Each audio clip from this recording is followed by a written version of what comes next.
Hello guys, मैं इंद्रेश अपने YouTube channel Indresh GS classes में आप सभी का स्वागत करता हूं। तो दोस्तों, जो बिहार शिक्षक भर्ती है कक्षा 1 से लेकर 5 तक, जिसमें हम जीके जीएस प्लस साइंस के टॉप 120 क्वेश्चन जो बीपीएससी एमसीक्यू पर आधारित हैं, बहुत ही बेहतरीन है, बहुत ही मज़ेदार प्रैक्टिस सेट है, तो आपको इसको भूलना नहीं है। ठीक है, चलिए स्टार्ट करते हैं आज का पहला क्वेश्चन। ठीक है, विद डिटेल के साथ हम सारे क्वेश्चन को यहाँ पे क्या करते हैं, कवर करते हैं। तो आप लोग अपना ज़्यादा से ज़्यादा क्या करेंगे, सपोर्ट करेंगे, प्यार देंगे। ठीक है,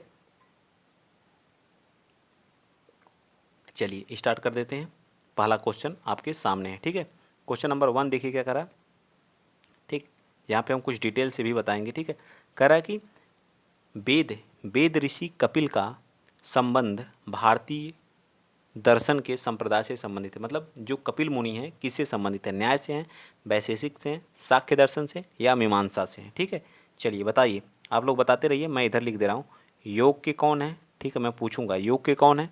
ठीक है, योग दर्शन के कौन है। ठीक है, योग के कौन है, न्याय के कौन है। ठीक है, ये सारे मैं पूछूंगा अभी आपसे। न्याय के कौन है, फटाफट बताइए। वैशेषिक के कौन है, वैशेषिक के कौन है। ठीक है, वैशेषिक के कौन है।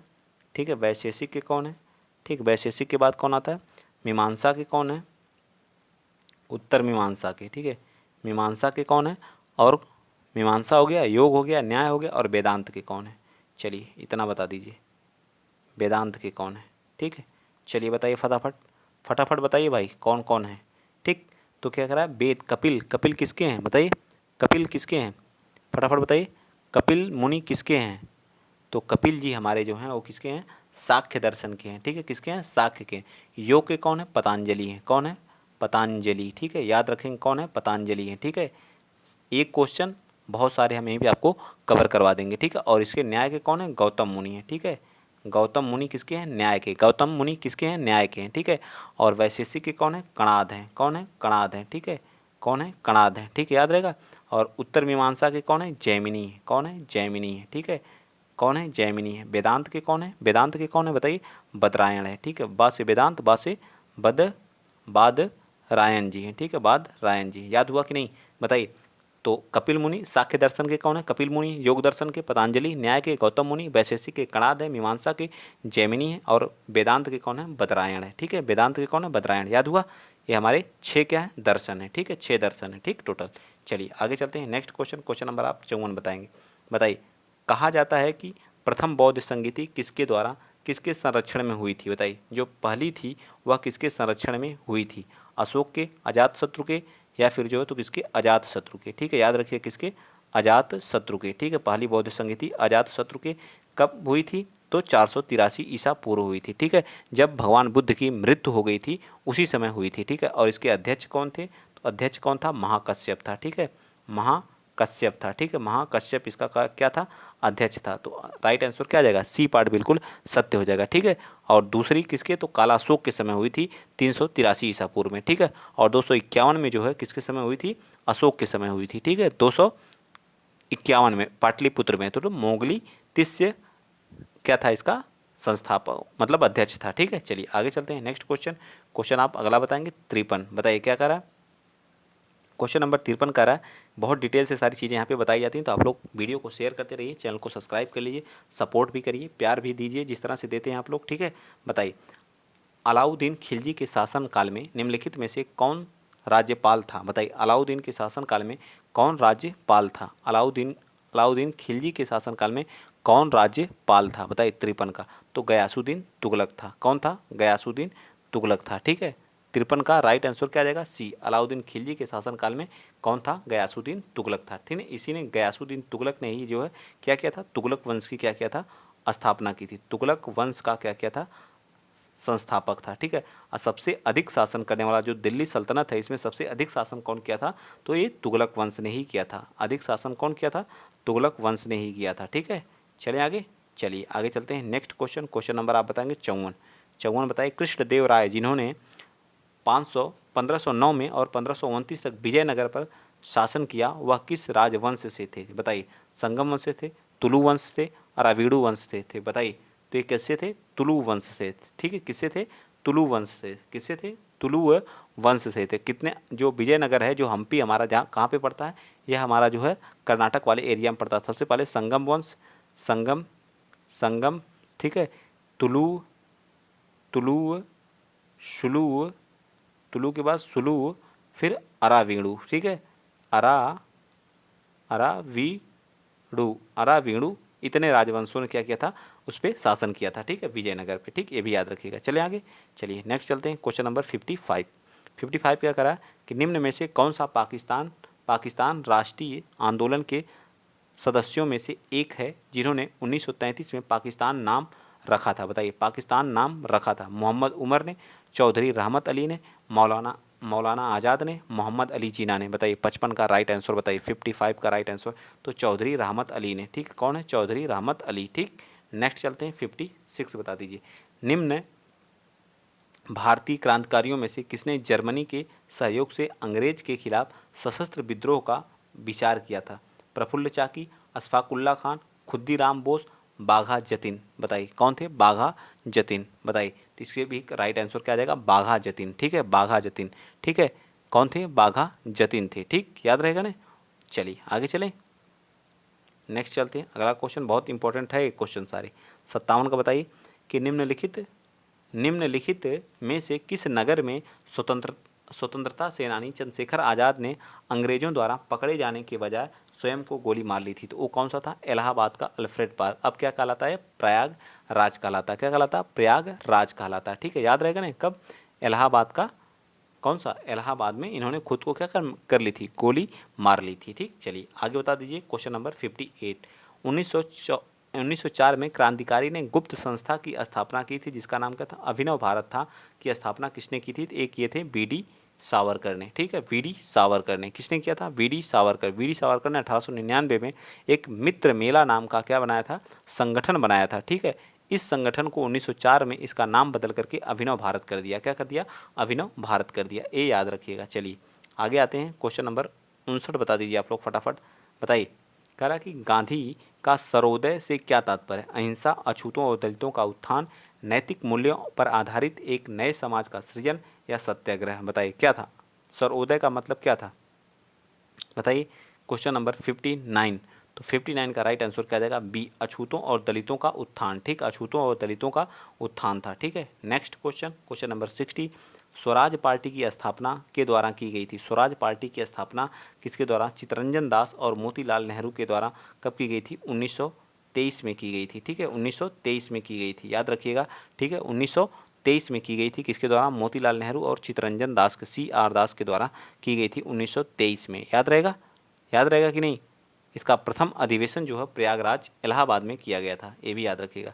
नेक्स्ट क्वेश्चन आगे चलते हैं हम लोग। क्वेश्चन नंबर आप बताएंगे 61 क्या कह रहा है कि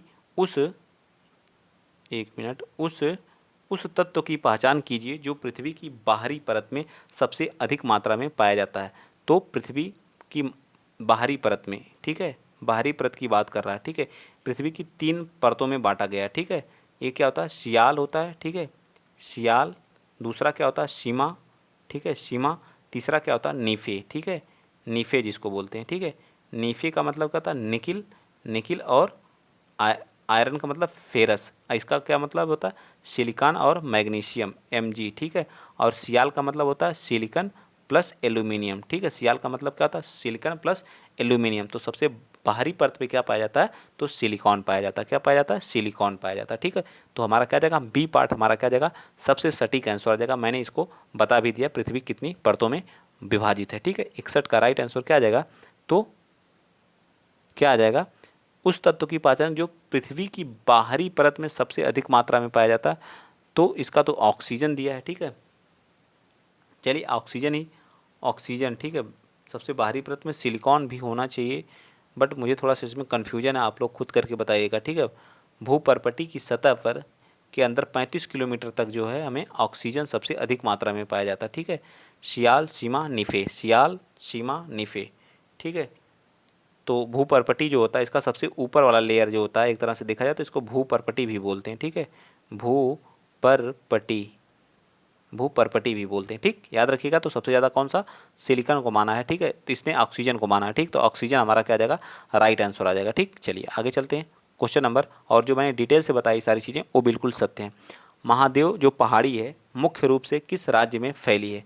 महादेव की पहाड़ी हमारी कहाँ पे है? तो आप लोग महादेव के दर्शन बहुत बार सुने होंगे, तो कहाँ पे? मामा की नगरी वो है, कौन सी है?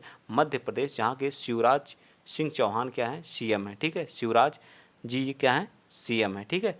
तो वहीं पे हमें महादेव की क्या है? पहाड़ी स्थित है, ठीक है। महादेव की पहाड़ी कहाँ पे है? तो ये हमारी कहाँ पे है?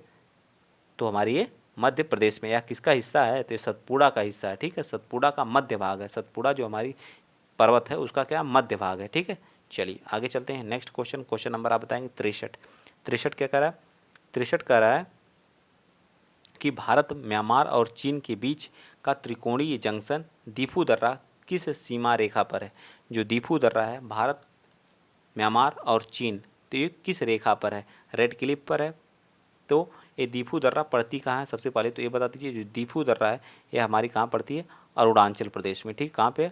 अरुणाचल प्रदेश में। तो अरुणाचल प्रदेश के पास कौन सी हमारी रेखा है? भारत और चीन के बीच में, ठीक है। तो ये हमारी मैकमोहन रेखा है, ठीक है। मैकमोहन रेखा है, ठीक है। पाक स्ट्रेट किसके बीच में है? तो ये जो पाक जल संधि है या पाक, तो ये किसके बीच में है? भारत और श्रीलंका के बीच में, ठीक है। भारत एंड श्रीलंका, ठीक है। भारत एंड श्रीलंका के बीच में, ठीक है। भारत और श्रीलंका के बीच में। डूरंड अफगानिस्तान और पाकिस्तान के बीच में। रेड क्लिफ पाकिस्तान और इंडिया के बीच में, ठीक है। आ जाइए नेक्स्ट चलते हैं। अगला क्वेश्चन, क्वेश्चन आप बताएंगे 64। 64 क्या कह रहा है कि निम्न में से कौन भू संसाधन के उत्पाद और उपभोक्ता हैं? भू संसाधन मतलब भूमि से क्या होता है? इनका उत्पादन होता है और क्या होता है? और उन्हीं को क्या करता है? उपभोग कर लेता है, ठीक है। तो जो हमारे पौधे होते हैं भूमि से निकलते हैं और फिर ये क्या सड़ गल के जो हमारे क्या वनस्पति बनकर, वनस्पतियाँ में क्या हो जाते हैं? उसी मिट्टी में क्या हो जाते हैं? विलीन हो जाते हैं। तो इसका राइट आंसर क्या हो जाएगा? 64 का। बताइए फटाफट, 64 का राइट आंसर क्या होगा? तो 64 का राइट आंसर क्या हो जाएगा? बताइए। तो मानव, मानव क्या है? भू संसाधनों के उत्पादक भी है और उपभोक्ता भी है, ठीक है। तो राइट आंसर इसका हो जाएगा सी पार्ट होगा, ठीक है। इसका बिल्कुल सत्य हो जाएगा, ठीक है। क्योटो प्रोटोकॉल से संबंधित है। जो क्योटो प्रोटोकॉल था वह किससे था? बताइए। टैक्स हेवन से, सीमा आतंकवाद, नाप की, या जलवायु परिवर्तन? जलवायु परिवर्तन से। क्योटो हमारा कहाँ पड़ता है? जापान में। कहाँ पड़ता है? जापान में, ठीक है। कहाँ पड़ता है? जापान में, ठीक है। नेक्स्ट चलिए आगे आते हैं। नेक्स्ट क्वेश्चन, क्वेश्चन नंबर 66 बता दीजिए। कह रहा है कि रिड्यूस, रीयूज, ठीक है। रिड्यूस, रीयूज तथा पर्यावरण रक्षा के लिए 3 आर हैं। रिड्यूस, रीयूज और क्या होता है? रिकॉल या रिसाइकिल? तो रिसाइकिल होता है। ट्रिपल आर क्या होते हैं? रिड्यूस करिए, उसको रीयूज करिए और फिर उसका क्या कर दीजिए? रिसाइकिल कर दीजिए। क्या कर दीजिए? रिसाइकिल कर दीजिए, ठीक। तो राइट आंसर हमारा क्या जाएगा? ट्रिपल आर का। तो सी पार्ट बिल्कुल सत्य हो जाएगा। चलिए 67 बताइए। रेणुका आर्द्र भूमि रामसर, जो आर्द्र भूमि स्थान निम्नलिखित में से किस राज्य में है? तो यह जो हमारी रामसर में सबसे छोटी रामसर है, सबसे छोटी है, ठीक है। सबसे छोटी भी है, ठीक है। तो ये कहाँ पे पड़ता है? रेणुका तो हमारा हिमाचल प्रदेश में पड़ता है, ठीक है। सबसे बड़ी कौन सी है? तो हमारा कौन सा है? तो सबसे बड़ी हमारा जो है कौन सा है? बताइए। वेस्ट बंगाल का जो है हमारा कौन सा? बताइए बताइए। जो मैग्रो वन जहाँ पाए जाते हैं वो हमारा क्या है? सबसे बड़ा है, ठीक है। और सबसे पहली कौन सी है? तो चिल्का झील है, ठीक है। सबसे पहली कौन सी? चिल्का है। चलिए आगे आ जाइए। क्वेश्चन नंबर 68 बताएंगे आप लोग। 68 क्या कह रहा है? क्वेश्चन नंबर 68 कह रहा है कि दुनिया में सबसे बड़े मुहाने का मैग्रो वन कहाँ पे स्थित है? दुनिया में सबसे बड़े मुहाने का मैग्रो वन कहाँ स्थित है? ये बताइए। दुनिया में सबसे बड़े मुहाने का मैग्रो वन कहाँ पे है? तो राष्ट्रीय वन जो है, सुंदर वन जो हमारा है वो कौन है? राष्ट्रीय उद्यान है। तो यही हमारा क्या आ जाएगा? बिल्कुल सत्य आ जाएगा। दुनिया का सबसे बड़ा जो मैग्रो वन है वो हमारा कहाँ पे? सुंदर वन राष्ट्रीय उद्यान जो हमारा कहाँ पड़ता है? वेस्ट बंगाल में पड़ता है, ये है, ठीक है। नंदा देवी फूलों की घाटी, ये कहाँ हमारा? उत्तराखंड में पड़ता है। केवला देव, केवला देव कहाँ पड़ता है? आरजे राजस्थान में पड़ता है। मानस कहाँ पे पड़ता है? तो असम में पड़ता है, ठीक है। असम में पड़ता है, ठीक है। सारी चीज़ें मैंने यहाँ पे आपको बता दिया। तो इसका राइट आंसर ए पार्ट हो जाएगा, ठीक है। नेक्स्ट क्वेश्चन 69 बताएंगे आप लोग। निम्नलिखित में से किस राज्य में गहिर माथा समुद्री अभ्यारण्य एक समुद्री अभ्यारण्य है? बताइए। गहिर माथा है लेकिन एक समुद्री अभ्यारण्य। तो ये हमारा गहिर माथा जो हमारा कहाँ पड़ता है? उड़ीसा में पड़ता है। कहाँ पे पड़ता है? तो उड़ीसा में पड़ता है। गहिर माथा हमारा कहाँ पड़ता है? उड़ीसा में पड़ता है, ठीक है। आ जाइए क्वेश्चन नंबर 70 बताएंगे आप लोग। फटाफट बताते रहिए, ठीक है। एक धमाकेदार प्रैक्टिस सेट चल रहा है आप लोगों के सामने, तो आप लोग वीडियो को क्या करेंगे? शेयर करते रहेंगे, ठीक है। खूब अच्छे से जो है नीचे दिए गए बाघ अभ्यारण्य और राष्ट्रीय उद्यान और उन राज्यों के नाम दिए गए हैं जहाँ से वे क्या है? सुमेलित हैं। बताइए फटाफट एक बार, कहाँ से सुमेलित नहीं है इसको बताना है। बांधवगढ़ राष्ट्रीय उद्यान नेशनल पार्क कहाँ पे है? मध्य प्रदेश में, बिल्कुल सत्य है। मानस बाघ अभ्यारण्य असम में है, बिल्कुल सत्य है। Jim Corbett national park Uttarakhand में, बिल्कुल सत्य है। सुंदरवन राष्ट्रीय उद्यान हमारा कहाँ पे है, तो वेस्ट बंगाल में। कहाँ पे है, वेस्ट बंगाल में। यही हमारा गलत है, गलत का आंसर हमेशा गलत होता है। तो राइट आंसर हमारा क्या आ जाएगा, डी पार्ट आ जाएगा, क्योंकि हमसे क्या पूछा था, कौन सा सही सुमेलित नहीं है। तो राइट आंसर इसका क्या आ जाएगा, डी पार्ट हो जाएगा। ठीक है, बाकी हमारे तीनों गलत हो जाएंगे, राइट क्या हो जाएगा हमारा, डी हो जाएगा। ठीक है, चलिए आगे आते हैं। क्वेश्चन नंबर आप बताएंगे 71। ठीक है, 71 क्या कर रहा है कि ड्राफ्टिंग कमेटी का गठन कब किया गया था, बताइए।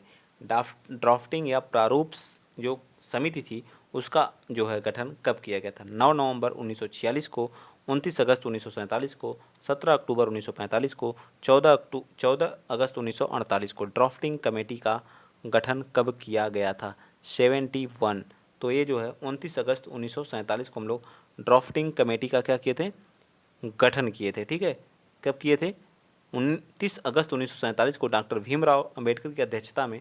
ये अध्यक्ष कौन थे ड्राफ्टिंग कमेटी के, वी आर अंबेडकर साहब। ठीक है, वी आर अंबेडकर साहब थे। ठीक है, इनको जो 14 अप्रैल को इनकी जयंती के रूप में मनाया जाता है। ठीक है, 14 अप्रैल को। ठीक है, ये भी याद रखिएगा। इसमें सदस्यों की संख्या कितनी थी, 6 थी। एन गोपाल स्वामी अयंगर, अल्लादी कृष्णा स्वामी अय्यर, कन्हैया लाल मणिकलाल मुंशी, सैयद मोहम्मद सदुल्ला। ठीक है, और एन माधव, जिनकी जगह पे बी.एल. मित्र आ गए थे। और टी कृष्णमाचारी 1948 में इनकी मृत्यु के बाद जो कौन आ गए थे, डी.पी. खेतान आ गए थे। ठीक है, डी.पी. खेतान। ठीक, चलिए नेक्स्ट चलते हैं। Question number 72। भारतीय संविधान में निहित शक्तियों का सिद्धांत संविधान से लिया गया है। जो निहित शक्तियाँ हैं वो कहाँ से ली गई हैं, तो हमारी कनाडाई से ली गई हैं। कहाँ से, कनाडा से ली गई हैं। ठीक है, आ जाइए आगे चलते हैं। क्वेश्चन नंबर 73 बताएंगे आप लोग। क्या कह रहा है कि भारतीय संविधान की छठी अनुसूची में निम्नलिखित में से किस राज्य के आदिवासी पर लागू नहीं होती। जो छठी अनुसूची है तो इसमें कौन कौन से आता है, तो एक हमारा असम आ जाता है। ठीक है, असम आ जाता है, मेघालय आ जाता है। ठीक है, मेघालय आ जाता है, त्रिपुरा आ जाता है, त्रिपुरा आ जाता है, मिजोरम आ जाता है। 4 राज्यों में हमारा क्या क्या है, 4 राज्यों में क्या है, तो इसमें कौन कौन सा है, त्रिपुरा है, असम है, मेघालय है। तो मणिपुर में यह जो है लागू नहीं है। तो राइट आंसर क्या आ जाएगा, ए पार्ट हमारा बिल्कुल सत्य हो जाएगा। ठीक है, मैंने सारी चीज़ें छठी अनुसूची के बारे में भी बता दिया। चलिए क्वेश्चन नंबर आप बताएंगे 74। कर है संविधान का निम्न में से कौन सा अनुच्छेद भारत सरकार के अंतर्गत लाभ पद पर रखने के लिए संसद के किसी भी सदन के सदस्य की अयोग्यता के संबंध में विवरण प्रदान करता है। कौन सा आर्टिकल करता है, बताइए आप लोग फटाफट। 102वां आर्टिकल, कौन सा, 102वां आर्टिकल। ठीक है, आ जाइए नेक्स्ट चलते हैं। क्वेश्चन नंबर 75 बताइए। कह रहा कि भारतीय संविधान, जो भारत के संविधान के कौन से अनुच्छेद में भारत के राष्ट्रपति के महाभियोग के प्रावधान के बारे में उल्लेख किया गया है, बताइए। महाभियोग 61 के तहत राष्ट्रपति पर महाभियोग चलाया जा सकता है। ठीक है, 52 के तहत भारत का क्या होगा, एक राष्ट्रपति होगा। ठीक है, भारत का एक क्या होगा, राष्ट्रपति होगा। ठीक है, याद रहेगा ना, भारत का क्या होगा, एक राष्ट्रपति होगा। ठीक, याद रहेगा। चलें आगे, चलिए आगे चलते हैं। क्वेश्चन नंबर 76 बताएंगे आप। राष्ट्रपति के नाम पर जारी और निष्पादित किए गए आदेशों और अन्य दस्तावेजों को निम्न में से किसके द्वारा प्रमाणित किया जाता है। राष्ट्रपति के नाम पर जारी और निष्पादित किए गए आदेशों और दस्तावेजों के निम्न में से किसके द्वारा प्रमाणित किया जाता है।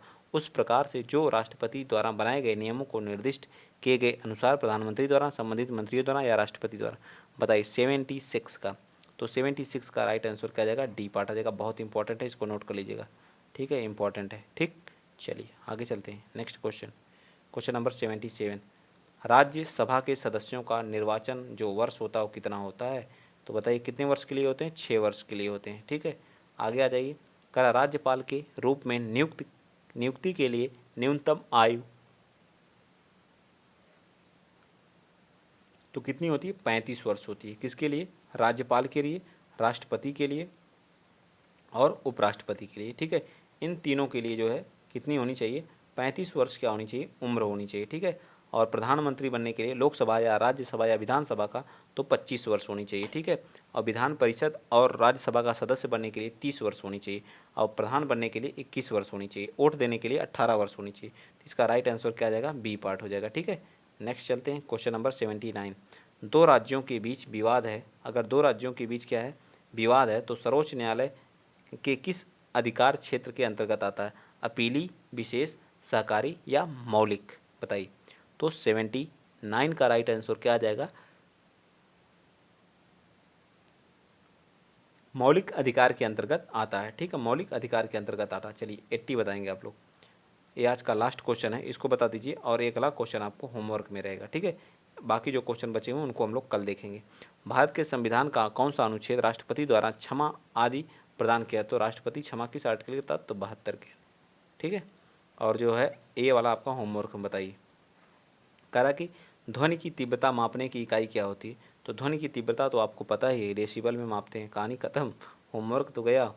ठीक है, चलिए तो आज के लिए इतना ही। अगर वीडियो इसी तरह का आपको चाहिए और इससे भी अच्छा और थियोरेटिकल चीज़ें सीखने के लिए जो है आप लोगों को इंद्रेश जी के जीएस को सब्सक्राइब करना पड़ेगा और टेलीग्राम चैनल भी ज्वाइन करना पड़ेगा। ठीक है, इंद्रेश जीएस क्लासेस के नाम से टेलीग्राम चैनल है, उसको ज़रूर ज्वाइन करिए। तो आज के लिए इतना ही। जय हिंद, जय भारत।